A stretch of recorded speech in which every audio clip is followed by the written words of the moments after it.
बिस्मिल्लाहिर्रहमानिर्रहीम। अस्सलाम वालेकुम नाज़रीन, प्रोग्राम सिटी एट 10 में मैं हूं आपकी मेज़बान अना यूसुफ। आई होप आप ठीक ठाक होंगे, अपना बहुत सारा ख्याल रखिए और कुर्बानी के जानवर की तलाश जारी रखिए। सस्ता जानवर आपको मिल ही जाएगा। लेकिन प्रोग्राम के आगाज़ में आज जो सबसे पहले आपसे एक रिक्वेस्ट भी करनी थी कि प्लीज़ ट्रैफिक कवानीन की पाबंदी करें। लाइन और लेन की खिलाफ वर्जी करने वालों के खिलाफ कार्रवाई का जो है वो आगाज़ कर दिया गया है। ज़ीरो टॉलरेंस है, चालान किए जाएंगे। और फिर कल वाली खबर भी है कि टारगेट दे दिया गया ना, कल हमने डिस्कस किया कि बाकायदा तौर पर इस मुहिम का आगाज़ किया जा रहा है कि चालान CTO साहिबा ने क्या करने हैं। लेकिन बात एक ये है कि जब तक हम कोई वायलेशन ही नहीं करेंगे तो चालान कैसे होगा। बहुत सारे लोग ये भी कहते हैं कि जी हमने तो वायलेशन कोई नहीं की, जबकि आपको पता है कि अगर आप हेलमेट नहीं पहनेंगे तो आपका चालान होगा, गाड़ी में सीट बेल्ट नहीं लगाएंगे, मोबाइल फ़ोन यूज़ करेंगे और लाइन और लेन की पाबंदी नहीं करेंगे, वन वे की खिलाफ वर्जी करेंगे। लोगों को लगता है कि अच्छा जी शहर में ट्रैफिक कम हो गई है और अब जी आप जो क्योंकि लाहौर में आपको पता है कि बहुत सारे लोग अपने आबाई इलाकों में, अपने आबाई शहरों में चले जाते हैं ईद मनाने के लिए, तो लोगों को लगता है सड़कें खाली हैं तो चलो जी अब वन वे की खिलाफ वर्जी कर लो, तो एक्सीडेंट के चांसेस स्टिल बल्कि मुझे लगता है ज़्यादा हो जाते हैं। सो बहुत ज़्यादा एहतियात कीजिए रॉन्ग पार्किंग पे भी, क्योंकि आजकल तो मंडियों के बाहर लोगों ने रिवायत ये बना ली है। इवन ईद की शॉपिंग के लिए बहुत ज़्यादा रश होता है, तो CTO साहिबा ने इस पर ज़ीरो टॉलरेंस कहा है। तो अगर आप चालान से बचना चाहते हैं, हैवी चालान से बचना चाहते हैं, तो ट्रैफिक कवानीन की पाबंदी ज़रूर कीजिए।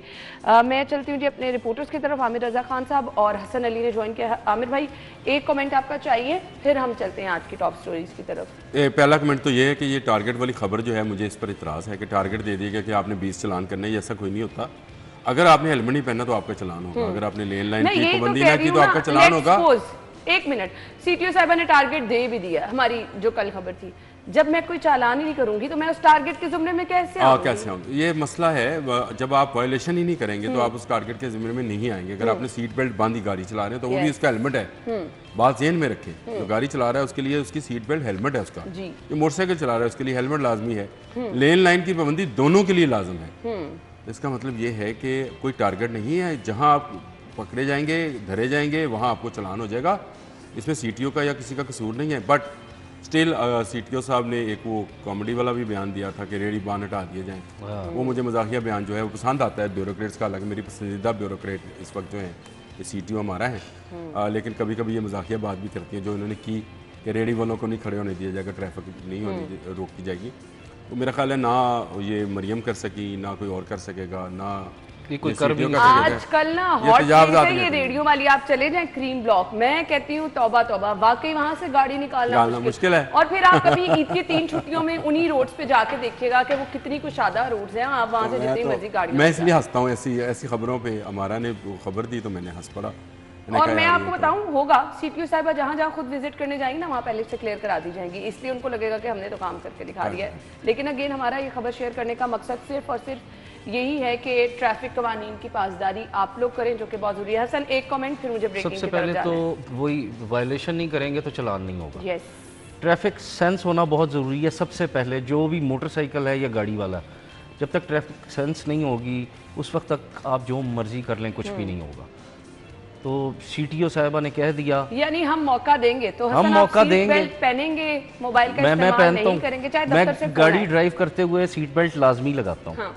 और कोशिश करता हूँ कि मोबाइल भी इस्तेमाल ना किया जाए। लेकिन हमारा मसला कुछ और है कि वो चैट देखनी होती है बार बार। ट्रैफिक वार्डन्स को ये गाड़ी चलाते हुए चैट देखने वाले को तो जरूर चालान होना चाहिए। मेरे ख्याल से ये कर लेना चाहिए। अगर बहुत जरूरी है ना तो आप गाड़ी एक साइड पे रोक के मोबाइल से इस्तेमाल कर लें और आप स्पीकर फोन ऑन करें और बात करते चले जाएं। आपसे क्या कोई ऐसी सीक्रेट बात करनी है? कुछ लोगों ने बहुत लंबी बातें भी करनी होती हैं। आज की पहली खबर है सरकारी मुलाजमीन के हवाले से। कल बजट पेश किया गया। विफाक का आज पंजाब का होने जा रहा है। 18,877 अरब हुजूम का बजट है। आमिर भाई कैसा देखते हैं इस बजट को? देखिए बजट तो क्योंकि इसी की रोशनी में पंजाब का ऑलमोस्ट ऐसे बजट बनेगा और बजट में आवाम के लिए जरा मुश्किलात ज्यादा हैं। मैं ये समझता हूँ कि आवाम के लिए ऐसा खास कि हमारे लिए हमारे लिए अच्छा अपने से आगाज कर दें। अच्छा नहीं, हम कुर्बानी के जानवर हैं भाई, हम भी तो वही हैं। बन जाएंगे बन जाएंगे। अच्छा हम भी वही हैं और कुर्बानी के जानवर वाकई समझ लिया। ईद कुर्बान से पहले कुर्बान करने की तैयारी है। टैक्सेस बहुत ज़्यादा हैं। मैं ये समझता हूँ जिस तरह से पेट्रोल डीजल पर लेवी लगाने का, सीमेंट सरिये को महंगा करने का, और सबसे बड़ी बात जो तनख्वाहदार तबके को जो रिलीफ सरकारी मुलाजमीन को दिया गया वो एक हाथ से दिया गया, एक हाथ से ले लिया तनख्वाह बढ़ाई गया, गई, टैक्स बढ़ा दिया गया। यानी आप क्या खूब सौदा नकद है, इस हाथ दे इस हाथ ले वाला मामला है। आप जहां तनख्वाह बढ़ाएंगे 25%, वहाँ आपने 15% टैक्स लगा दिया। हाँ। अब मुझे आप बताएं, हर माह जो है एक सरकारी मुलाजम जितने पैसे उसको आएंगे नहीं, उससे ज़्यादा उसके कट जाएंगे। ये है सरकारी मुलाजम। प्राइवेट मुलाजम का क्या कसूर है? क्योंकि आप उसकी तनख्वाह में से भी इतने ही पैसे काटेंगे, लेकिन उसकी तनख्वाह बढ़ाने के लिए आपने कोई मैकेनिज्म नहीं बनाया हुआ। कौन बनाता है? ना गवर्नमेंट बनाती है जी, गवर्नमेंट हर बजट में बनाती है। वो कम से कम ये करती है कि वो प्राइवेट ओनर्स जो हैं उनको ये कहती ज़रूर है कि जितना हमने बढ़ाया है उतना ही आप भी बढ़ा दें, लेकिन इस दफ़ा तो उन्होंने ये भी तकल्लुफ़ गवारा नहीं किया। उन्होंने कहा रहने दें, क्योंकि बहुत सारी फाउंड्रीज जो हैं, बहुत सारी इंडस्ट्रीज जो है वो सारे अंदर ही बैठे हैं, सेठ हैं सारे अंदर ही बैठे हैं। वो कौन से बाहर हैं, गरीब थोड़ी हैं, वो तनख्वाहदार थोड़ी हैं, बल्कि उल्टा वो हमारे पैसों से ही भी तनख्वाह ले रहे हैं। ऐसे ही है ये बड़ा अजब सा मसला है कि असम्बली के अंदर जो बैठे हैं उनकी अपनी इंडस्ट्रीज हैं, रियल स्टेट के काम हैं, और वो जो हमारी तनख्वाह में से पैसे कटेंगे उसमें से उनको तनख्वाह भी दी जाएगी साहब। अभी ये बड़ा मासूम क्वेश्चन ना मेरी मेकअप आर्टिस्ट ने किया कि मिस ये जो पैसे हमारे टैक्स करते हैं सैलरी में से कहाँ जाते हैं? तो मैंने कहा ये जो सब लोग बड़े बड़े सरकारी मुलाजमीन तनख्वाहें लेते हैं, जो रोड्स बनते हैं शहर में, जितना कुछ होता है हमारे पैसों नहीं, आपके पास एक तरफ ये खरबपति तनख्वाह, अरबपति तनख्वाह लेने वाला बैठा है, एक तरफ आपके करोड़ोंपति तनख्वाह लेने वाला बैठा है। आप उसको मेरे ख्याल डॉलर्स में मिलती होगी अल्हम्दुलिल्लाह। ये प्राइवेट मुलाजिम सारे इसी तरह से हैं, लेकिन उनका पुरसाने हाल कोई नहीं है। और गवर्नमेंट जो है अब उल्टी छुड़ी से उनको ज़िबा करने जा रही, क्योंकि उन्होंने उनके लिए कोई मैकेनिज्म नहीं बनाया। आपने कहा 32,000 से 36,000 रुपये कम से कम तनख्वाह, 37,000 किन के लिए? आपने सरकारी मुलाजिम के लिए। आपने पेंशन बढ़ाई किन के लिए? सरकारी मुलाजिम के लिए। तो जो प्राइवेट मुलाजिम जो कि ज़्यादा बड़ा हिस्सा है सरकारी मुलाजिम से, बिल्कुल ऐसे ही है, उनके लिए ना कोई मराहत हैं, ना कोई उनके लिए कोई रोड मैप है, ना उनके लिए कोई ऐसा एग्रीमेंट है कि जो गवर्नमेंट करे प्राइवेट ओनरशिप्स के साथ कि भाई आपने हर साल तनख्वाह में इस हिसाब से इजाफा करना है। ऐसा भी कुछ नहीं है। तो मैं ये समझता हूँ कि महंगाई का तूफान जो है वो तो आना ही आना है, क्योंकि आपने लेवी की कीमत बढ़ा दी, डीजल पेट्रोल महंगा होगा, सीमेंट महंगा होगा, तामीराती सनत को बहुत नुकसान होगा। मैं ये प्लॉट्स की उसकी रियल स्टेट के तो खिलाफ हूँ। मैं वैसे ही कहता हूँ जो घर बनाना चाहता है उसको आसानी मिलनी चाहिए, लेकिन ये जो प्लाटों का सट्टेबाजी है ना, ये जो फाइल सिस्टम है, टैक्स बढ़ा दिया, ये जो फाइल सिस्टम है, इस पर टैक्स होना चाहिए। जो आपने अरबों रुपया ज़मीन के अंदर दफन करके प्लाट रखा हुआ है कि मैं 2 साल बाद बेचूंगा, वो पैसे सर्कुलेशन में आने चाहिए थे, वो नहीं आते। और वो कैसे आएंगे आमिर भाई? वो आ ही नहीं सकते। वो दफन रहते हैं। वो दफन इसलिए रहते हैं कि आप अगले 15 साल की प्लानिंग करके ज़मीन खरीदते हैं। अब रसन साहब आप मुझसे बहस कर रहे हैं, मतलब आप जो घर बनाना चाहता है उसको मैंने पहले कहा है कि उसके लिए सीमेंट, सरिया, ईंट, बजरी सस्ती, उसके लिए भी तो प्लॉट सस्ता होना चाहिए। लेकिन जो प्लॉट है उस पे नहीं, काम आदमी प्लॉट मतलब कैसे लेगा? होगा तो घर बनेगा। नहीं, प्लॉट होगा तो घर बनेगा। जो प्लॉट ले सकेगा उसके बाद अगर घर बनाना चाहता तो उसको आसानी होनी चाहिए। लेकिन जो प्लॉट 3-3 साल के लिए रखते हैं, 2-2 साल के लिए, 5-5 साल के लिए, इस पे हुकूमत को एक पॉलिसी बनानी चाहिए। मैं तो पहले वही बात कर रहा हूँ, बहस नहीं कर रहा हूँ। मैं कहता हूँ जो घर बनाना चाहता है उसको दें ना, सीमेंट सस्ता दें, सरिया सस्ता दें, ईंट सस्ती दें, रेत यहाँ पे अभी कुछ अरसे बाद आप देखिएगा। लेकिन प्लॉट के मामले में नहीं, प्लॉट वो पहले खरीदे, प्लॉट खरीदे, उस पर टैक्स दे। और रियल स्टेट के जो ये काम है जो कि आप ज़रूरी ज़मीनें काट कर आप अपनी सोसाइटीज़ बनाई जा रहे हैं, और ऐसे ऐसे रियल स्टेट के लोग हैं जो 2-2 एकड़ की जगह पे सोसाइटी खड़ी कर रहे हैं, इसका कला कमाना चाहिए प्लीज़। इस पे आप वर्टिकल्स पे जाएं। पेट्रोल की कीमत में इजाफा हो रहा है और इसके साथ साथ डीजल की कीमत में इजाफा हो रहा है, क्या कहेंगे? मोबाइल पर 18% टैक्स। देखिए कोई चीज़ हुकूमत ने बजट में छोड़ी नहीं है कि जिस पर टैक्स ना लगाया हो, जिसकी कीमतों में इजाफा ना किया। और सबसे बड़ी बात वही है, जब लेवी बढ़ेगी पेट्रोल और डीजल पे तो ऑटोमेटिकली उसका असर हर चीज़ के ऊपर जाएगा। ऐसे ही आपकी ट्रांसपोर्टेशन की मद में जो किराए हैं वो बढ़ाए जाएंगे, और बाकी जो चीज़ें हैं उन पे महंगाई का एक यानी कि तूफान आएगा, और इस पे हुकूमत ने कोई तवज्जो नहीं दी। दूसरी तरफ कुछ लोगों का ये कहना है कि ये अगर हम पॉलिटिकली बात करें तो जो कुछ का कहना है कि IMF का बजट है, तो अगर हम इसको देखें तो जितने टैक्स लगाए गए हैं ना, तो हम इससे कह भी सकते हैं गलत भी नहीं है, गलत भी नहीं है। बुनियादी तौर पर जितने टैक्स लगा दिए होती हैं जो हमें नजर आ रही हैं वही है, सारी शराइत वही हैं जो IMF के हिसाब से हैं। उन्होंने कहा था कि टैक्स नेट नहीं बढ़ रहा हमारे मुल्क। हमारी बदकिस्मती ये है कि जो चंद लोग जो टैक्स अदा करते हैं उन पे टैक्स का बोझ बढ़ाते जा रहे हैं। टैक्स नेट नहीं बढ़ा रहे, और जब तक टैक्स नेट नहीं बढ़ेगा ये आप जो मर्जी कर लें, हालात ठीक नहीं हो सकते।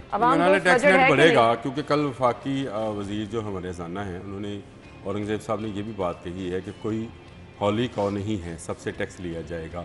आमिर भाई नहीं, बच्चों से तो लिया जाएगा तो लिया जाएगा, कर लेंगे आप लिया जाएगा तो लिया जाएगा। आप फाटा पाटा के भी टैक्स उन्होंने खत्म कर दिए ना, टैक्स फ्री जोन जो थे खत्म कर दिए, वहां से भी टैक्स आएगा। टैक्स का हुजम भी बढ़ाया है, और मैं ये समझता हूँ IMF ने अगर कोई शराइत आपको आयद की है तो हमारे फ़ायदे के लिए की हुई है, हमारे नुकसान के लिए नहीं की हुई। वो अलग बात है, ये एक लंबी बहस है, इस पर आप भी चली जाएंगी, हसन भी चला जाएगा। IMF ना जालिम अदारा है, तो आपकी वो बिल्कुल पाकिस्तान बात समझ आती है। आप कह रहे हैं पाकिस्तान हमारी का बेटी हमदर्द अदारा है, और वो चाहता है कि पाकिस्तान की इकोनॉमी अपने पाँव पे खड़ी हो। वो ये चाहता है, सही कह रहे हैं वो ये नहीं चाहता कि आपको आमिर भाई आपको हर साल वो मुझे तो आप सिर्फ ये बता दें आप इस पर एक प्रोग्राम रखें, IMF पे एक प्रोग्राम रख लें। मैं ब्रेक ले लेती हूँ, मुझे आपकी बातें इंतहाई मुझे आप ब्रेक के बाद आप इतनी मतलब संजीदा मसले को आप कह रहे हैं कि IMF की शरायत हमारे फायदे के लिए होती है। दोबारा सोच लें, आमिर भाई IMF की शरायत मैं दोबारा मौका दे रही हूँ, IMF की शरायत हमारे फायदे के लिए। ऐसा फायदा हमें नहीं चाहिए। ब्रेक के बाद आ जाते हैं।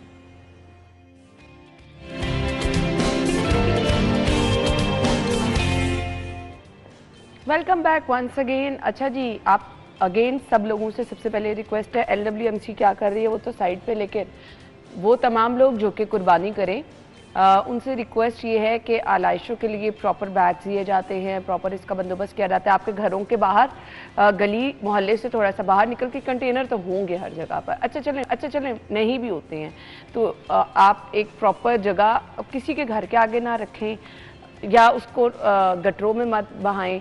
ये एक चीज़ आप समझ लें कि आपका अपना भी फ़र्ज़ है कुछ चीज़ों का ख्याल रखना। बाकी जहाँ तक रह गई है बात, जो जामे प्लान तैयार किया गया है, आलाइशें अगर आप गटरों में फेंकेंगे तो इस पर जुर्माना होगा। हसन आपकी तरफ आ रही है। इसमें ना एक चीज़ बड़ी अहम है कि काफ़ी पिछले अगर हम 2-4 साल को देखें तो इस चीज़ में कमी आई है कि सड़क पे फेंकते हैं लोग अभी भी, लेकिन बहुत ज़्यादा कमी आ चुकी है। उसकी वजह ये है कि लोगों में जब से अवेयरनेस देनी शुरू की, और ख़ास तौर पे LWMC ने जब से वो जो बैग्स देते हैं ये जगह जगह अपने कैंप्स लगा के, उससे बहुत ज़्यादा फ़र्क पड़ा है। उस तरह से नहीं है कि एक ज़माना था कि आपको लाइन से आलाइशें नज़र आ रही हैं, जहाँ जिसका दिल करता था वो फेंक देता था। अब वैसी चीज़ नज़र नहीं आती। कुछ इलाकों में होता ज़रूर है कि लोग जो है वो सड़क पे फेंक देंगे या जो खाली कोई प्लॉट होगा वहाँ फेंक देते हैं। तो इसके लिए ये जो एक जामिया प्लान बनाया गया है कि जुर्माना किया जाएगा, ये बहुत अच्छी चीज़ है। उसकी वजह ये है कि आप ये देखें कि नालों में जब ये आलाइशें डालते हैं या उनमें, तो उससे एक तो ताफुन फैलता, और उसके साथ साथ जो सबसे मेन चीज़ है वो नाला जो है वो बंद हो जाता। वो सफाई का तो इंतजाम है नहीं। जुर्माने वाला प्लान तो मैं समझती हूँ बहुत अच्छी चीज़ है। ये जुर्माना जो है वो लाजमी होना चाहिए। कुछ लोग आमिर भाई आप अग्री करेंगे, लोग अगर बाहर भी रखते ना पॉइंट्स पर, तो कुछ लोग इन आलाइशों को साफ करते हैं और वो भी इनको ना फेंक देते हैं लेके जाके नालों में। मैंने बहुत दफ़ा ऐसा देखा है कि आलाइशें उठा के कुछ लोग लेके जा रहे होते हैं। मुझे तो आप दोनों की हर बात से बिल्कुल इत्तेफाक करता हूँ, 100% जुर्माना होना चाहिए। मुझे बस ये खुशी हुई कि हर गटर के ऊपर एक कैमरा लगा होगा और जो ये फोकस करेगा कि कौन आके गटर में अलाइश फेंक रहा है। तो ये ज़रा मेक श्योर कर दें ये LWMC वाले कि हर गटर के ऊपर एक कैमरा लगा होगा और उससे वो देगा, उससे जुर्माना होगा। अच्छा, उसकी वीडियो बनेगी और उसका जुर्माना होगा। कौन इसको मॉनिटर करेगा? ये सारा वो ब्यूरोक्रेसी के ड्रामेबाजियाँ और फ्रॉडियाँ हैं जो वो लगाते हैं और खबर बनवाते हैं। खबर कैसे? लेट्स से मुझे बताएं। हर गटर के ऊपर तो कैमरा नहीं लग सकता। नहीं हो सकता ना जी, कहाँ से होएगा? मुझे पता है कि मेरी गली में कितने कैमरे लगे हैं, लेट्स से मुझे पता है, और वो लगे हैं तो वो सरकारी नहीं लगे, प्राइवेट लगे हैं, और जिनके लगे हैं वही गटर में फेंक रहे हैं। तो वो कैमरे की फुटेज क्या इनको देंगे? नहीं।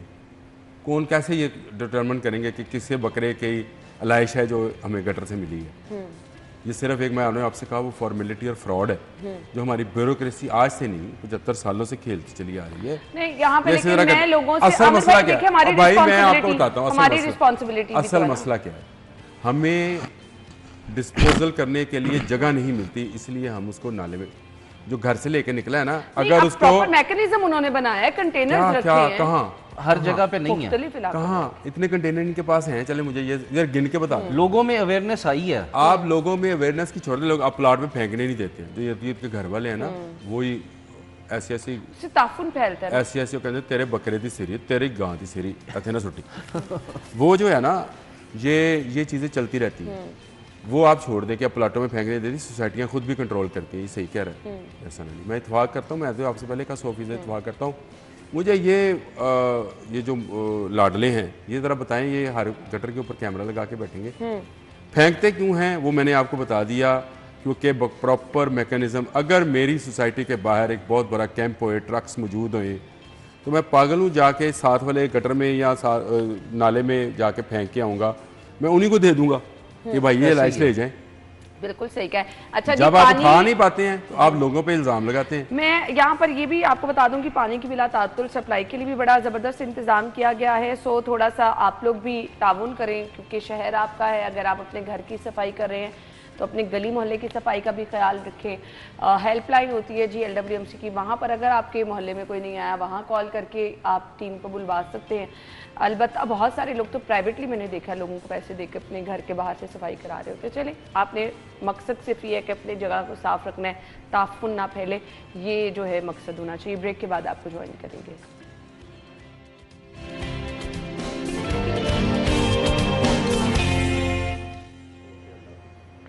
एक बार फिर आपको खुशामदीद कहेंगे। सीवरेज और निकासी आपके निज़ाम को मौसर अंदाज में चलाने के लिए तमाम टाउन्स के 62 डायरेक्टर्स ऑपरेशन और मेंटेनेंस को हिदायत जारी कर दी गई हैं।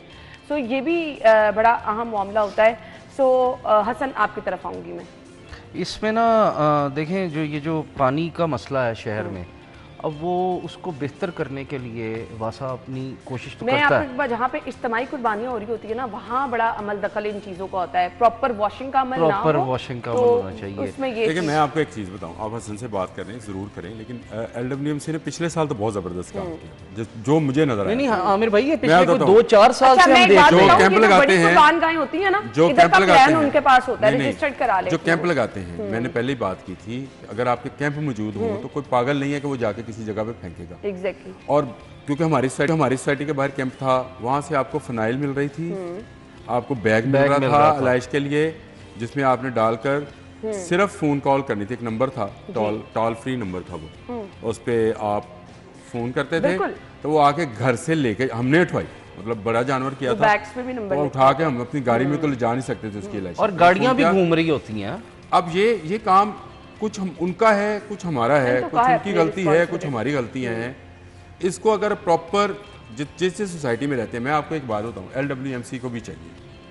ये हमारे उलमा हजरात से बड़ा अच्छा मौका है, ये जुमे का दिन आ रहा है। बिल्कुल, आप सारे उलमा इकराम से इस बात से एग्री करें कि वो अपने मोहल्ले की मस्जिद में ये बताएं कि कुर्बानी का मकसद क्या है, और कुर्बानी की इलाइशें अगर आप फेंकेंगे तो उसका गुनाह क्या, आपकी कुर्बानी का सवाब सारे का सारा खत्म हो जाएगा। मेरी ये रिक्वेस्ट है LWMC से, मैं ये बात करना भी चाह रहा था, तो आपका वक्फे का टाइम हो गया था, कि आप उलमा हजरात से इस बात पर, लट से बहुत बड़े उलमा हैं, राघव नईमी हैं, अल्लामा शबीर उस्मानी हैं, जितने नाम लेते चले जाए नाम है, उनको आप कायल करें। वो अपने नीचे जो उनके मदरसों से फारगुल तहसील उलमा हजरात हैं या मौलवी हज़रात हैं, उनको कायल करें। वो मोहल्ले की मस्जिद में इस जुमे में खुतबे में मकासद कुर्बानी के साथ साथ जो इलाइशें हैं उसको शामिल सफाई के हवाले से भी, और बताएं, अगर आप ये काम कर दें, मैं ये समझता हूँ, तो ये LWMC का बहुत बड़ी हेल्प हो जाएगी। ये हमारा जहाँ कुछ नहीं है वहाँ मौलवी तो है मोहल्ले में, अगर कोई सहूलत नहीं भी है, की बहुत बात मानी जाती है, मोहल्ले के मौलवी की इज्जत भी है। और उसके बाद, और जुम्मे वाले दिन खासूसन, ये जो जुमा है, ये हज से एक दिन पहले का जुमा होगा, लोग बड़े इसको खुशू के साथ अदा करने के लिए जाएंगे। 15 मिनट आप सियासत पे, बजट पे बात ना करें, मैं मौलवी हजरात से बात कर रहा हूँ, आप ये LWMC के हक में बात करते हैं भाई, आप ये बात करते हैं LWMC के क्या, हमारे अवाम के हक में, लोगों की जिम्मेदारी उन्हें बता दें। आप अपने घर का आंगन धो के खून गली में ना बखेरे। देखिए, इसका तफन आपके बच्चे तक भी पहुंचेगा, मेरे बच्चे तक भी पहुंचेगा। बिल्कुल। आप जो इलाइशें हैं वो उसको साथ वाले प्लॉट में ना फेंके। आप LWMC का जो नंबर है टॉल फ्री, उस पर फोन करें, आपके आके इलाइशें ले जाएंगे। बिल्कुल ऐसे ही है। अगर आप इसी तरह से करते रहे, बाकी वो कैमरे वाली बात जो है वो मेरी लेकिन हम कोशिश यही कर रहे हैं कि जहाँ कहीं आपको भी, मेरे ख्याल से ये नहीं कि अपने घर से ही अगर गली से लाशें उठानी है, अगर कहीं बाय रोड पे जाते हुए भी नजर आपको कुछ ऐसा आ रहा है तो जिम्मेदार शहरी होने का सबूत। अच्छा, पिछले साल मैंने किया था, तो मुझे दो जगह पे नजर आई थी, तो मैंने फोन किया था कि फलां ये जगह है, ये शहरी होने का। अच्छा, इसका मुझे रिस्पॉन्स आया, एक फोन आया एक साहब का, उन्होंने कहा जी तुसी कौन बोल दे, मैं कहा जी मैं फलां बोल दे जी अलाशा तुसी छुट्टियां, मैं कहा नहीं जी मैं लंघदे देखिया नहीं, कहंदा तुसी फोन कर देता, मैं कहा हाँ जी, कहंदा मैं उठवा रहा, उठवा के तुहानू तस्वीर भेजो। एप्रिशिएट करें फिर किसको, जिन्होंने मैंने पिछले साल का तो बहुत आपको कहा है, इस साल भी अल्लाह करे ऐसे सिस्टम हो जाए तो ये लाहौर जो है बनिस्बत जो माजी में हम देखते रहे हैं उस तरह की गंदगी ना हो। वो नहीं होती वैसे। पिछले साल भी काम किया था, इस दफा भी लाशों के जो बैग्स हैं अगर घर घर पहुंच जाएं और वो कैंप्स लग जाएं और टोल फ्री नंबर आप बार बार मीडिया पे चलाएं तो लोगों को शायद आपका रेडियो इसमें बड़ी हेल्प कर सकता है, आपका मीडिया इसमें बड़ी हेल्प कर सकता है, सोशल मीडिया बहुत हेल्प कर सकता है, और ये मीडिया जिस पर हम बैठे हैं जो कि रवायती मीडिया है ये बहुत हेल्प कर सकता है, अखबार इस पर दिया हुआ इश्तिहार जो है वो भी काम ऐसे है। अच्छा जी, आ जाए अब अगली खबर की तरफ। अस्पतालों में बायोमेट्रिक हाजिरी और पूरा सिस्टम बदलना होगा। वजीर आला साहिबा कहती हैं पंजाब को जाली, गैर मियारी और नाकिस अद्वियात से पाक करना होगा। बड़ा मुश्किल टास्क है और ये कर लेना भी मेरे ख्याल से इटसेल्फ जो ये कर लेगा वो बहुत बड़ा कारनामा सर अंजाम दे देगा। इतनी बड़ी बड़ी कंपनियां कहाँ जाएंगी हसन? देखें इसमें ना ये कोई इतना बड़ा टास्क नहीं है। डॉक्टर्स जो आपको ब्लैकमेल करते हैं गवर्नमेंट को, हर कुछ अरसे बाद आ जाते हैं, और निगरान हुकूमत ने ये बहुत अच्छा एक इकदाम किया था कि जो काम नहीं करेगा वो नहीं होगा, होना भी यही चाहिए, होना भी यही चाहिए। ठीक है, इस टाइम आप ये देखें कि कितने ऐसे बेरोजगार डॉक्टर्स मौजूद हैं, बेरोजगार नहीं कह सकते, जो सरकारी नौकरी लेने के लिए लाइन में मौजूद हैं। तो बजाय इसके कि जो ब्लैकमेल कर रहा है उसकी जगह पे अगर उनको लाया जाए तो मेरा ख्याल है वो काम भी करेंगे। और दूसरी बात ये है कि इन जो ब्लैकमेल करते हैं डॉक्टर्स या जो भी इस किस्म का काम करते हैं उनको एक नसीहत भी होगी कि आइंदा इस किस्म की कोई भी चीज़ जो है वो नहीं की जाएगी। इसलिए ये जो बायोमेट्रिक्स आना चाहिए, पता होना चाहिए कि भाई कौन सा डॉक्टर कितने बजे सुबह आया, उसने अपनी ड्यूटी किस तरह से की है। हम भी बायोमेट्रिक लगाते हैं ना सुबह आके, शाम को जाते हुए भी, तो यही सिस्टम हर जगह पे होना चाहिए।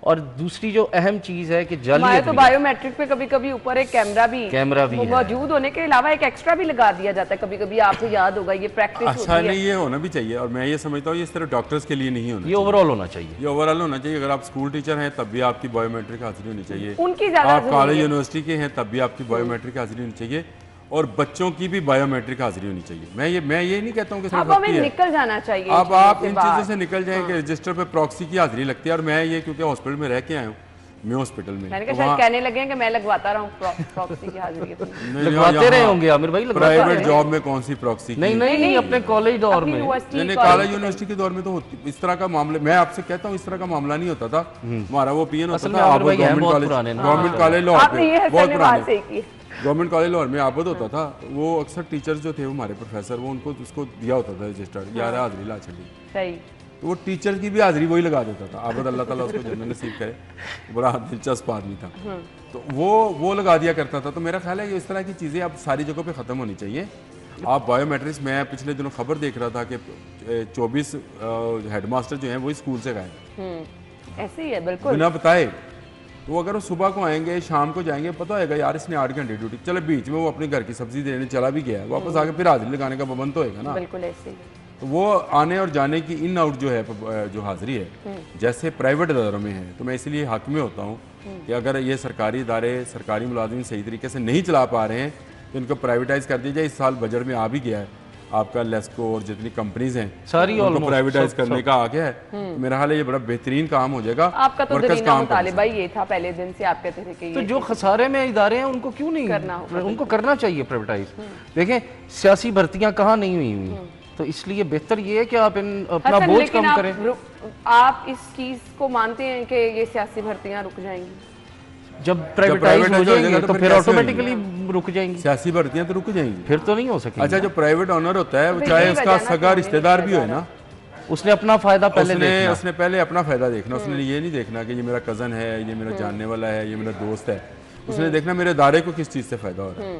तो ये जो पढ़े लिखे बच्चों को स्कूल दिए जा रहे हैं, लेकिन अद्वियात वाला मामला मुझे डिस्कस करना है। मैं ब्रेक ले लूं, ब्रेक के बाद वापस आते हैं तो फिर इस तरफ आएंगे, हमारे साथ ही रहिएगा।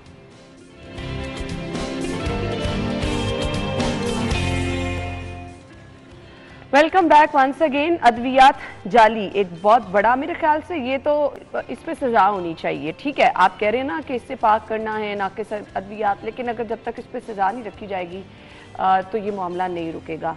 तो आप वो लोग जो कि इसमें मुलविस हैं उनको पकड़े जरूर, इनकी निशानदेही करें, सजा उनको दें, तब ये मामला रुकेगा। हसन, सजा नहीं, इनको फांसी होनी चाहिए मेरे ख्याल में।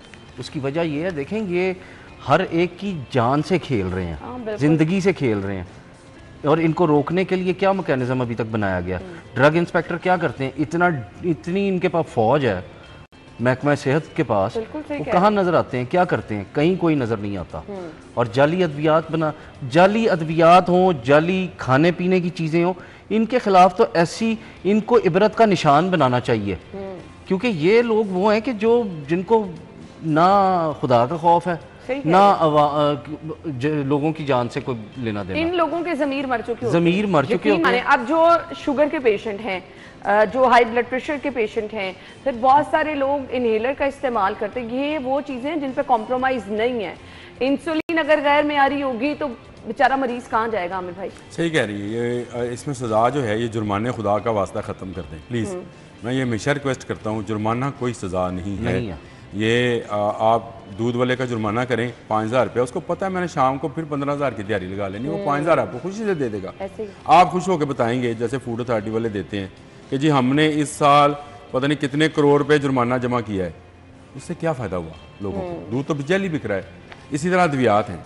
आप अगर एक दुकान से जैली अद्वियात पकड़ें, क्योंकि दुकानदार को पता है, जो फार्मासिस्ट के उसने रखा होता है कि ये जो लेट्स से मैं किसी दवाई का नाम दवा का नाम नहीं लेता हूँ, कि ये आई ड्रॉप हैं, ये अगर मैं असली बेचूंगा तो मुझे 5 रुपये बचेंगे, जाली बेचूंगा तो मुझे 50 रुपये बचेंगे। ये उसको पता है, इसने जाली।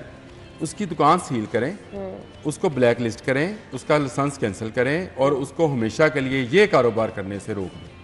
आमिर भाई वो किसी और के नाम से कर देगा। नहीं करे ना, वो पकड़ा जाएगा, फिर वो उसके नाम से भी हो जाएगा। कितने के नाम से कितनी जगहों पे शुरू कर लेगा। जो दुकानदार, लेट्स से आप जिस सोसाइटी में रहते हैं, हसन अली, आप जिस सोसाइटी में रहते हैं, आपके घर के करीब का जो मेडिकल स्टोर है, अगर वो सील और बंद हो कि जैली अद्वियात बेच रहा है, उसका लाइसेंस कैंसिल है, वो लाहौर के किसी कोने में भी जाकर काम करे, लोग उसको बताएंगे। आप मेरे घर आओगे, आप बताओगे यार ये तो वही जैली बंदा है। सही बात, कारोबार नहीं चलने वाला। और भाई देखें, छाया करें इस पे जब तक ये बंदा है, अगर आप जैली सिगरेट तक इसमें अब ये करे कौन? मुझे ये गवर्नमेंट अगर जैली सिगरेट्स में ये काम कर रही है, अभी ये आ गया ना जी कि कारोबार सील किया जाएगा जैली सिगरेट्स पे। आमिर भाई कुछ भी नहीं होगा, आप भी यही है, देख लीजिएगा, इस पे भी कुछ नहीं होगा। एक तो आप नाउम्मीद बहुत हैं, और नहीं नाउम्मीद की बात नहीं है, इस वक्त जो हालात हैं, बहुत कुछ हो गया इस माशरे में और बहुत कुछ होने जा रहा है। अच्छा, वो मैं आपकी बात मान लेती हूँ। हसन की बात से मैं इसलिए अग्री करूंगी कि ये इतना बड़ा माफिया है कि इस तक हाथ डालना, आप लोग वो इसमें गवर्नमेंट के लोग खुद मौजूद हैं, आप किस तरह रोकेंगे उनको? आप पॉजिटिविटी की तरफ लेकर जरूर जाएं। कैसे रोकेंगे? आमिर भाई कोई आप तरीका बता दें। यहीं बैठकर ना आप लोग मुझसे बहस किया करते हैं, हेलमेट कोई नहीं पहनेगा, पहन रहे लोग। हेलमेट पहनना और चीज है आमिर भाई, लोग हेलमेट पहन के निकलते हैं। मेरे से तो कोई आ जाए रोड के ऊपर, मुझे 10 लोग आमिर भाई नजर आते हैं जिन्होंने नहीं हेलमेट। 98% नहीं आमिर भाई, 2% नजर आते हैं, इसलिए कि हम नेगेटिविटी की ऐनक उतारते ही नहीं। अगर हम ये अपनी मनफी ऐनक उतार कर, जब तक आप देखें ड्रग इंस्पेक्टर किस लिए है, मुझे एक बात बताएं, ड्रग इंस्पेक्टर किस लिए सहूलियात मिलती है? कहा ड्रग इंस्पेक्टर का कुछ बात नहीं, मैंने तो आपसे कहा जो पकड़ा जाए उसको सील कर दें, मान लिया, कारोबार सील करें, ये है सजा। ये प्रॉपर चेन है, जुर्माना, कितने लोग मुलविस होते हैं, आपका क्या ख्याल है इसमें? जुर्माना सजा नहीं है। आपको पता है कितने लोग इसमें मुंतखब नुमाइंदे शामिल नहीं होंगे? आप क्यों इस खिलाफ हैं इस सजा के? मुझे तो ये मैं तो नहीं खिलाफ, हम तो कह रहे हैं नहीं है कोई, मेरी कहां से खौफनाक सजा होनी चाहिए। आपके मियां की दुकान तो नहीं है कोई आमिर भाई? मैं तो कह रही हूँ खौफनाक सजा होनी चाहिए। मैंने तो बात का आगाज यहाँ से किया, मैंने तो कहा फांसी होनी चाहिए। मुझे हैरानगी होती है कि आप हर बात जो कहा जाता है खबर में ये हो जाएगा। नहीं कह सकता हूँ कि फांसी दे दें, मैं हसन अली की तरह ऐसी बात नहीं कर सकता। नहीं, आप इतने मासूम कैसे हो सकते हैं? आपको ये कहते हैं आमिर भाई को पता सब कुछ है, सब कुछ पता है। फिर मेरे ख्याल से जो नाम जुड़े आप उसके बाद पे मान गए कि वजीर आला ने कहा तो ये हो जाएगा। मसला सिर्फ इतना सा है आमिर भाई का। लेकिन इतनी मासूमियत से आप कैसे कह देते हैं कि सिस्टम बदल जाएगा? मैं संजीदा भी हूं तो वजीर आला का नाम लेता हूं, मैं मुस्कुरा देता हूं, मेरा कसूर नहीं है। मैं सिर्फ वो एक अलहदा बात है। देखिए, सबसे बड़ी सजा ही मईशत की तबाही होती है किसी काम की। अगर आप जैली दूध और जैली अद्वियात बेचने वालों का काम बंद कर देंगे तो ये सिलसिला रुक जाएगा। दो सील होंगी ना दुकानें। इस्लाम में सख्त सजाएं क्यों हैं? गर्दन काटने की, हाँ, और सरेआम इसलिए है कि लोग रुक जाए। ये भी इसी तरह से है, अगर एक दूध वाले की दुकान सील हो और उसके बाहर लिखा जाए कि ये जैली दूध बेचता हुआ पकड़ा गया है, ये बंदा है, मुझे वो इस इलाके में, उस मोहल्ले में, उस शहर में काम करके आमिर भाई बहुत से काम चल रहे हैं इस तरह से। बहुत सारे चल रहे हैं, सील कभी नहीं हुआ। हमें कोई ऐसी मिसाल नजर आएगी ना कि नहीं, अगर सील करे तो अब तो कानून ही नहीं है। हमारा तो जुर्माने का कानून है, रेडी उठाई 500 रुपए में वापस आ जाती है। एक रेडी उठाई 500 रुपए में वापस आती है। दुकान सील करेंगे? मैं सील नहीं, सील खुलेगी नहीं दोबारा। उसका कारोबार का लाइसेंस वो कारोबार कर नहीं सकेगा, जैसे दुनिया भर में होता है। ये दुनिया भर का कानून बताता हूँ मैं आपको कोई ऐसी चीज बताता नहीं जो हवा में कानून लागू हो जाएगा इंशाल्लाह ताला। आप करें, हो जाएगा, कानून बनाए, हो जाएगा।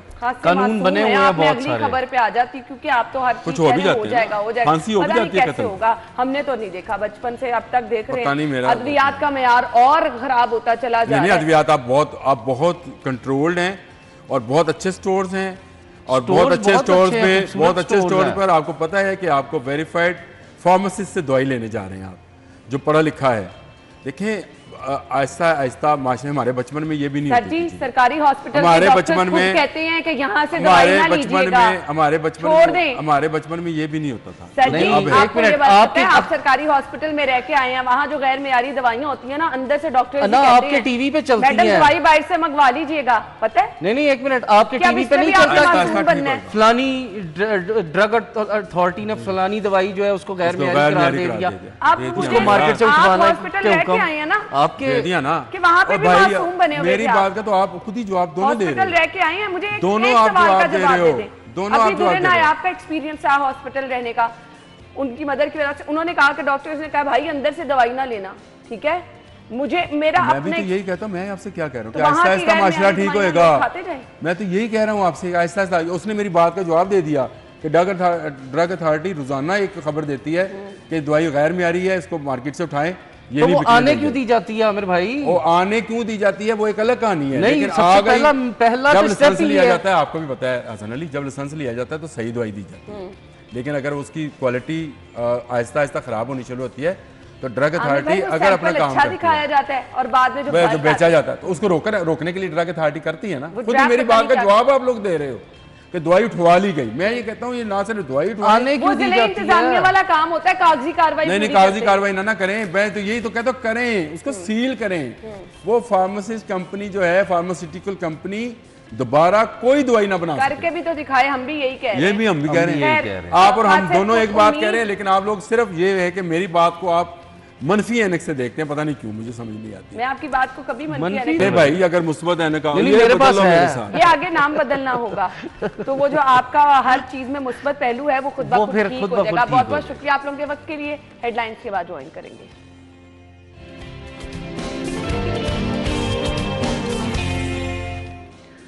प्रोग्राम में आपको खुश आमदीद कहेंगे नाज़रीन।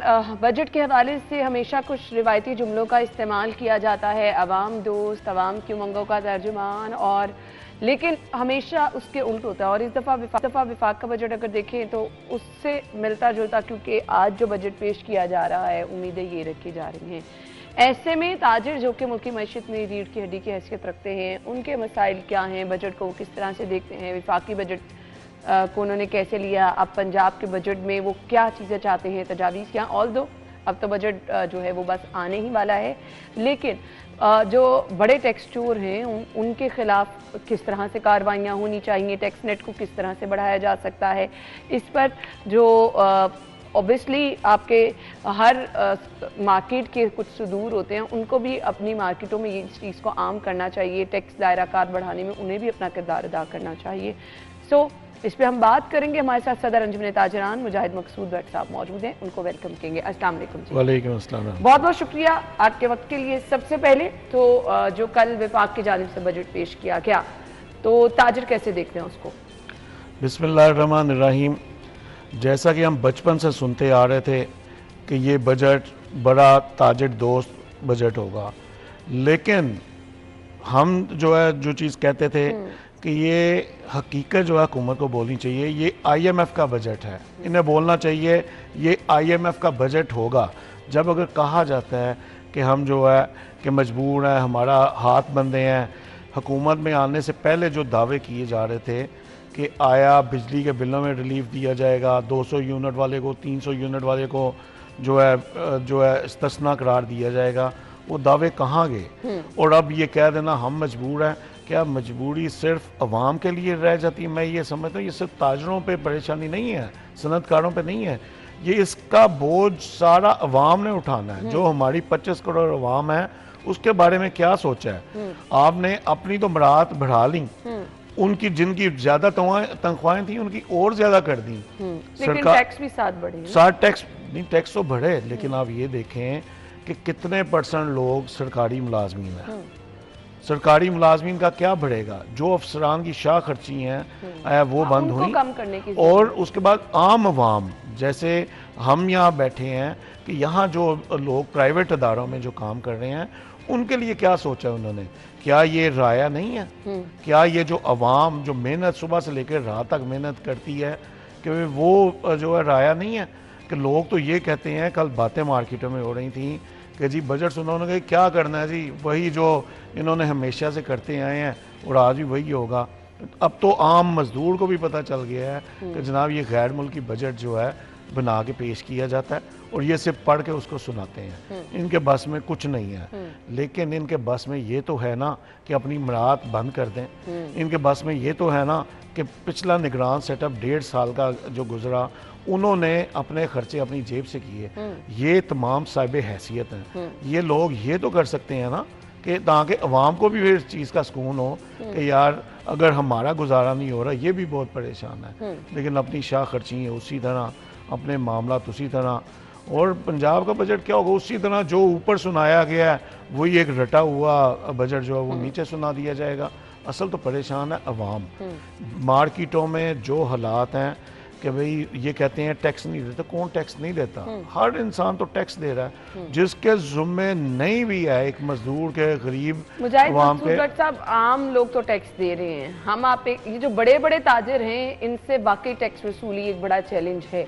जब तक ये टैक्स नहीं देंगे तो फिर मसाइल बढ़ते ही चले जाएंगे, मुल्की खजाने को फिर ऑब्वियसली नुकसान भी पहुंचेगा। और फिर वो लोग जो कि टैक्स अदा करते चले जा रहे हैं, मतलब अब हम लोग तो हर महीने अपनी तनख्वाहों में से टैक्स दे रहे हैं ना, अब जो बड़े बड़े ताजिर हैं वहां तक अगर हाथ नहीं पहुंचा जाएगा तो टैक्स दायराकार कैसे बढ़ेगा? फिर वो टारगेट जो अचीव करना है वो किस तरह से हासिल होगा? उसमें ये देखें, सबसे पहले महकमे को हर चीज़ पता होती है कि करप्शन कहाँ हो रही है, जुर्म कहाँ हो रहा है, कौन जो है टैक्स चोरी कर रहा है। ये सबसे पहले महकमे के अंदर जो काली भेड़े हैं उनका एहतसाब करें। जब तक वो एहतसाब नहीं होगा कुछ नहीं हो सकता। आप ये देखें कि इनको इस चीज़ का अंदाज़ा है, जब ये जराइम कंट्रोल करना चाहते हैं, जब किसी मामला में इन्होंने जो है करना तो हर चीज़ सामने आ जाती है, तब सारे कैमरे भी काम करते हैं, सारी इनकी सहूलतकार भी वो अपनी जिम्मेदारी अदा करते हैं। तो यहाँ आके जो महकमे के अंदर करप्शन होती है, जो रिश्वत ली जाती है, वो क्यों नहीं ख़त्म होती? आप कोई एक जो है बताएं कि किस महकमे में रिश्वत नहीं चलती? हर जगह रिश्वत का बाजार गर्म है। जो बड़े सरमायादार हैं, जो बड़े टैक्स चोर हैं, वो कहते हैं वो कोई बात नहीं तो भाई जो है लाख में नहीं तो 2 लाख में काम हो जाएगा। वो कहता है मुझे तो फिर भी उसके बावजूद 10 लाख बच रहा है ना। ये उसको देखें, अपने महकमों को पहले सीधा करें। जो करप्ट अफसरान जो साबित हुए हैं, अगर वो रिटायर्ड भी हैं, उनकी जायदादें बेचें और उनके जो है रिकवरी करें, ताकि आने वाले जो नए जो है अफसरान हैं या जो मुलाजमीन हैं वो भी सोचें, और जिसने टैक्स चोरी की है उसके खिलाफ फिर कार्रवाई हो। अच्छा जी, रोज़मर्रा इस्तेमाल की चीज़ों की कीमतों में इजाफा हो रहा है, बुनियादी चीज़ें हैं जो कि हर घर में इस्तेमाल होती हैं, उनकी कीमतों में इजाफा होगा। फिर इसके साथ साथ जो सबसे बड़ा मसला है पेट्रोल डीजल की कीमत में अगर इजाफा हो जाता है, सो ताजिरों के मसाइल अपनी जगह, आम आवाम के अपनी जगह, तो अल्टीमेटली क्या होता है, लोगों की कुव्वत खरीद कम हो जाती है। इस पर क्या कहेंगे आप? जी, इसमें मैं समझता हूँ कि इसमें जो है हालात ख़राब होंगे, लॉ एंड ऑर्डर सूरत हाल बिगड़ जाएगी। क्योंकि देखें कोई गरीब ये नहीं चाहेगा उसका बच्चा रोए रोटी की वजह से, वो फिर करप्शन करेगा, वो फिर चोरियाँ डकैतियाँ करेगा कि भाई हर चीज़ महंगी होती नज़र आ रही है कि भाई ये नहीं कि भाई कि नहीं होगी कंट्रोल हो जाएगा, होती नज़र आ रही है सही। कि भाई ये किस तरह, क्योंकि जब उसकी अगर एक इंसान की आमदनी जो है 30,000 है और उसका सिर्फ और सिर्फ बिजली का बिल ही 35,000 आ जाएगा, यानी जिस तरह आजकल गर्मी है तो कहाँ से करेगा। ऊपर से इनका बिजली के बिलों को आप देख लें 17 जो तो टैक्स हैं उसमें, और उसके अलावा सबसे अहम चीज़ है ये जो इन्होंने आज से जो है पहले जो इन्होंने गैर मुल्की कंपनियों से बिजली के मुआहदे किए, 2 साल रह गए ख़त्म होने में, खुदारा उसको एक्सटेंड ना किया जाए, कहीं ये ना हो कि अपनी जेब गर्म करने के लिए अपनी कमीशन के लिए पूरी आवाम को जो है जलील करके रख दिया जाए कि आया अगर हमारी जान छूट रही है,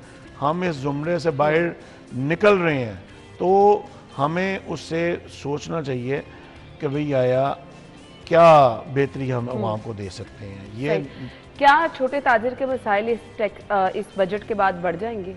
जी बिल्कुल बढ़ेंगे। छोटे ताजर क्या, पूरी अवाम के मसाइल बढ़ेंगे और पूरी अवाम जो है, क्योंकि देखें सिर्फ ताजर ने अपनी जेब से टैक्स नहीं देना, सही। ताजर को अगर महंगी चीज़ मिलेगी वो महंगी चीज़ बेच देगा। असल तो जो है ये तमाम मलबा जो महंगाई का है ना, ये महंगाई का जिन जो है ये वहाँ पे जाके खुलना है, तो वो कैसे गुजारा करेंगे। उनकी आमदन तो कुछ बढ़ाई नहीं गई, उनके बारे में तो कुछ सोचा नहीं गया कि हम गरीब को जो है कि ये तहफ़्फ़ुज़ देंगे, गरीब को हम, कोई बेरोज़गार है अगर उसे हम यानी टैक्स लेते हैं, आया बाद में अगर जैसे दूसरे मुल्कों की हम मिसालें देते हैं कि वहाँ तो कोई बेरोज़गार हो तो उसको भी कुछ ना कुछ दिया जाता है कि भाई बच्चों की तालीम पे कोई ना कोई सहूलत दी जाती है। यहाँ ना तालीम का सोचा गया ना मेडिकल का सोचा गया, सिर्फ और सिर्फ एक तूफ़ान था बजट में कि जी महंगा टैक्स टैक्स टैक्स, हर चीज़ पे टैक्स, मास वाए इनकी मराहत पे कि अपनी मराहत ये कम करें ताकि वो जो रिलीफ है वो अवाम को दें, गरीब अवाम को। कभी उसमें देखें कि लोगों के हालात, सबसे आसान है, कोई मुश्किल नहीं है गवर्नमेंट के लिए कि वो डेटा लें कि आया 100 यूनिट से नीचे कौन सी आबादी हैं, कौन से घर हैं, कि भाई जो देखें 100 यूनिट मिनिमम, गरीब से गरीब बंदा जो होगा ना, 100 यूनिट मामूली बात है उसका इस्तेमाल हो, एक बल्ब जलाएं और एक पंखा चलाएं तो 100 यूनिट महीने का बन जाता है। तो भाई आया जिस पूरे कुंबे के पास यानी इतनी कैपेसिटी नहीं है कि भाई 100 यूनिट का बिल दे सके, उसे रिलीफ देना चाहिए, उसे कोई ऐसी। लेकिन यहाँ तो उल्टा है, बिजली की कीमत में इजाफे की पेशगोई की गई है। जी बिल्कुल, पेशगोई नहीं जी, ये इन्होंने बजट से पहले भी बढ़ाई है और वो सिलसिला आगे चल रहा है। और साथ इन्होंने आगे फ्यूल एडजस्टमेंट के नाम पे इन्होंने पैसे लेने, ये जो पेट्रोल पे लेवी जो है इन्होंने लगानी है वो भी फ्यूल एडजस्टमेंट में जानी है 2 माह पहले से। वो होता क्या है, मौजूदा बिल आप देखें इंसान का 25,000 होता है और टैक्सेस जो है 50,000 होती हैं, और फिर उसके बाद पता चलता बकाया जात। और भाई ये बकाया जात किस चीज़ के हैं कि भाई वो लोग बिल लेके अपने दफ्तरों में पिछला जाते हैं, जी हमने तो ये पे किया है, वो कहते हैं नहीं जनाब आपने 6 माह पहले बिजली जो इस्तेमाल की थी ना, ये उसका टैक्स आया है। तो क्या CM हाउस की, गवर्नर हाउस की, PM हाउस की बिजली का बिल दिए जाते हैं? क्या सेक्रेटरीट का बिजली का बिल दिया जाता है कि भाई वो तो सारी फ्री हैं, यानी साहब बहादुर बैठे हों या ना हो, AC चल रहा होता है, तो आया उसको, यानी ये लले तलले जब तक कम नहीं होंगे तो नुकसानात तो उसी तरह से रहेंगे। मैसेज क्या होगा आपका देखने वालों के लिए? मेरा मैसेज ये है कि हुकूमत को जिस तरह ये दावा किया था लाहौर चैम्बर में आके मियां मोहम्मद नवाज शरीफ साहब ने, मियां मोहम्मद शहबाज शरीफ साहब ने, कि हम जो है कि बिजली के बिलों में 200-300 यूनिट तक जो है यानी सहूलत देंगे, आया वो अपने इस वादे को पूरा करें, क्योंकि अवाम जो है वो मजबूर हो चुकी है और इसमें हालात सिर्फ़ और सिर्फ ख़राब होने का ख़दशा है। और जो ताजर टैक्स चोरी करते हैं या टैक्स वो ये जुल्म ना करें, आया जिसके ज़ुम्मे जो टैक्स है वो अपने हिस्से का हक अदा करें। थैंक यू सो मच, बहुत बहुत शुक्रिया आपके वक्त के लिए। नाज़रीन ब्रेक होगी, ब्रेक के बाद हम आपको ज्वाइन करते हैं।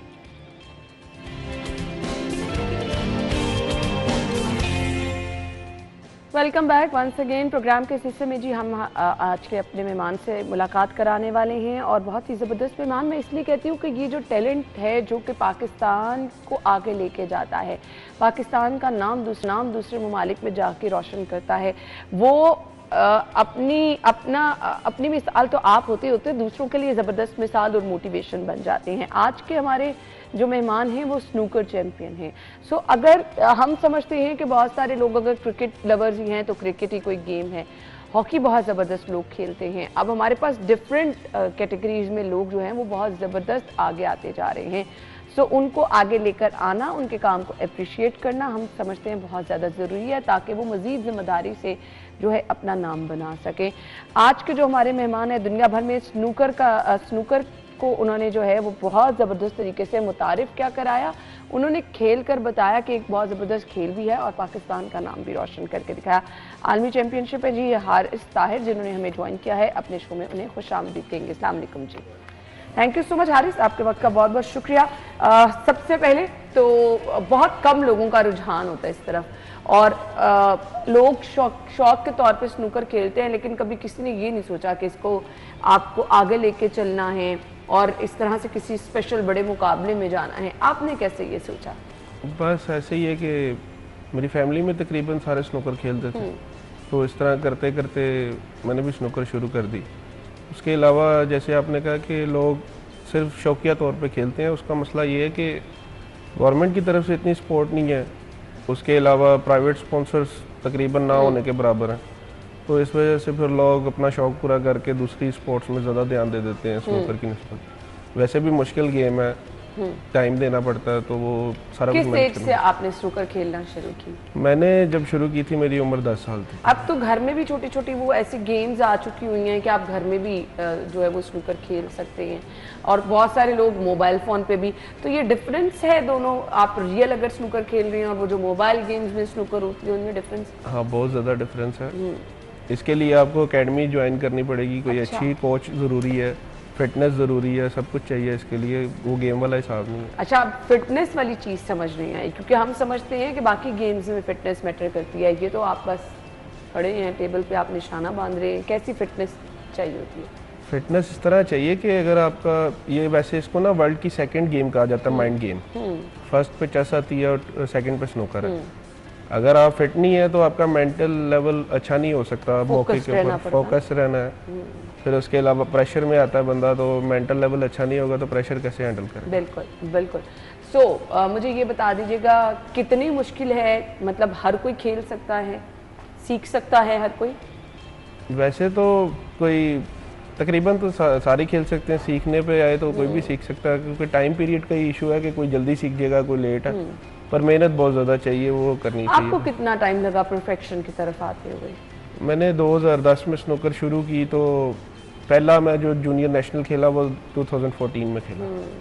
सही। और अभी जो रिसेंटली चाइना के साथ मुकाबला हुआ वो कैसा रहा? वो मज़ेदार मुकाबला था, अच्छा प्लेयर था वो। चाइना के वैसे ही प्लेयर सारे स्पोर्ट्स में जितने भी वो हिस्सा लेते हैं, वो बिजनेस हो जाए, स्पोर्ट्स हो जाए, चाइना सबसे आगे ही जा रहा है, पर अल्लाह ने मुझे कामयाब किया कि मैं अच्छा खेला उसके साथ और जीत गया। सही। सो मुझे ये बता दें, अगर कोई ऐसा स्पेसिफिक मुकाबला होता है तो ऑब्वियसली जैसे इम्तिहान से पहले तैयारी की जाती है, तो कितनी तैयारी करते हैं आप? तैयारी तो पूरा साल ही करते हैं हम। साल में तकरीबन डेली 5-6 घंटे प्रैक्टिस, उसके अलावा सेशन, फिर उसके अलावा थोड़ा बहुत फिटनेस का भी ध्यान रख लेते हैं जितना कर सकते हैं। तो तैयारी तो पूरा साल चलती है। अब ये है कि वहाँ से प्रो कार्ड मिला तो 2 साल के लिए मैं यूके जाऊँगा, प्रोफेशनल्स के साथ खेलूँगा। 2 साल तो कंफर्म है, उसके बाद मैंने अपनी रैंकिंग मेंटेन कर ली तो वहाँ पे रहूँगा इंशाल्लाह। मुश्किलात क्या क्या आती हैं? मुश्किलात तो फंड्स की होती हैं, क्योंकि जैसे अब मैं अभी क्यू स्कूल खेलने गया, वो तो एक यहाँ के लाहौर के बिजनेसमैन हैं, उन्होंने स्पॉन्सर कर दिया मुझे, चौधरी हसन साहब ने, तो मैं चला गया क्यू स्कूल खेलने, वहाँ से मुझे अल्लाह ने कामयाबी अता फरमाई। अब ये है कि यूके जाना है तो गवर्नमेंट को भी चाहिए सपोर्ट करें, क्योंकि पाकिस्तान की तरफ से खेलना, और उसके अलावा प्राइवेट स्पॉन्सर्स को भी चाहिए सपोर्ट करें। अच्छा, जो एकेडमीज़ वगैरह हैं वो किस तरह से ट्रेन करती हैं? अगर बहुत सारे हम देखते हैं स्नूकर प्लेयर्स हैं, उनको कोई प्रॉपर प्लेटफॉर्म नहीं मिलता कि वो भी इस तरह कोई आलमी चैम्पियनशिप्स जो हो रही हैं उनका हिस्सा बने, तो उसके लिए क्या गाइडलाइंस हैं? एकेडमीज़ कम है, वो गवर्नमेंट को चाहिए कि अकेडमीज बनाए, कोचेज़ अवेल करें। कोचेज़ भी कम है, एकेडमी भी कम है। बस ये है कि जिसको थोड़ा ज़्यादा जुनून कह लें जिसको है, वो ज़रा थोड़ा आगे चले जाते हैं, वरना शौकिया वाले वो शौक में नीचे ही रह जाते हैं, क्योंकि कोई रास्ता मिलता नहीं है। क्योंकि स्नूकर से अगर इनकम अच्छी हो तो फिर बंदा कोचेज़ भी अफोर्ड कर सकता है, अकेडमीज भी अफोर्ड कर सकता है। अगर वो ही नहीं है तो फिर बंदा कैसे करेगा? फिर इनकम अच्छी इससे हो सकती है? इनकम अच्छी हो सकती है, प्राइज मनीज अच्छी हो, नेशनल्स की प्राइज मनी अच्छी हो, प्रोविंस की प्राइज मनी अच्छी हो, लोकल टूर्नामेंट्स की अच्छी हो, तो इनकम अच्छी हो ही जाएगी। सही। सो आपका अब फर्दर क्या प्लान है? आप क्या सोच रहे हैं कि जिस तरह आपने जो हार्डशिप फेस की, आप आने वालों को ना करनी पड़े, आपने कोई ऐसी अकेडमी बनाने का, ये लोगों को सिखाने का कोई प्लान रखा है? मेरी अकेडमी है इधर लाहौर में ही, फैसल टाउन में, तो मेरे पास तो जो भी आता है तो उसके लिए वेलकम है। ठीक है, विदाउट एनी चार्जेस, तो ये उसके लिए वेलकम है हमारी तरफ से। बाकी ये है कि अभी फर्दर तो मैं यही सोच रहा हूँ कि यूके जाएं, वहाँ पे जाके अच्छा परफॉर्म करें, पाकिस्तान का नाम रोशन करें, तो उसकी तैयारी में ही लगे हुए हैं आजकल। सही। सो नेक्स्ट आपका प्लान है, यूके जाना चाहते हैं आप और उसकी तैयारी भी आप कर रहे हैं। अच्छा, मुझे ये बता दीजिएगा, अगर आप परफेक्शन की तरफ आना चाह रहे हैं तो वो लोग जो स्नूकर खेलते हैं उन्हें दिन में कितना टाइम देना है इसको? दिन में यानी कि अगर कहा जाए तो 24 घंटे में 8 घंटे सोएं, 8 घंटे स्नूकर खेलें और 8 घंटे दूसरे काम करें। सो वो चीज़ें जो कि एक स्नूकर प्लेयर में होनी चाहिए। फिटनेस की तो आपने बात की, फोकस्ड रहने के लिए क्या करना है, हर स्पोर्ट्स की एक प्रॉपर रिक्वायरमेंट होती है ना, स्नूकर की क्या क्या रिक्वायरमेंट है? स्नूकर की यही रिक्वायरमेंट है, जितनी प्रैक्टिस करेंगे, अगर कहा जाए तो जैसे स्नूकर के सीनियर्स हमें बताते हैं कि जितनी प्रैक्टिस कर लो उतनी कम है। इस तरह के यानी कि बात है कि जितनी कर लें उतनी कम ही है, क्योंकि मौके के ऊपर प्रेशर आया हो तो कुछ भी हो सकता है। एक बॉल की गेम है, एक बॉल खराब हो जाए तो आपका पूरा मैच खराब हो जाता है, इसलिए फोकस्ड रहना बहुत ज़रूरी है। फोकस्ड, आईसाइट आपकी परफेक्ट होनी चाहिए, ये सब चीज़ें तो मैटर करती होंगी।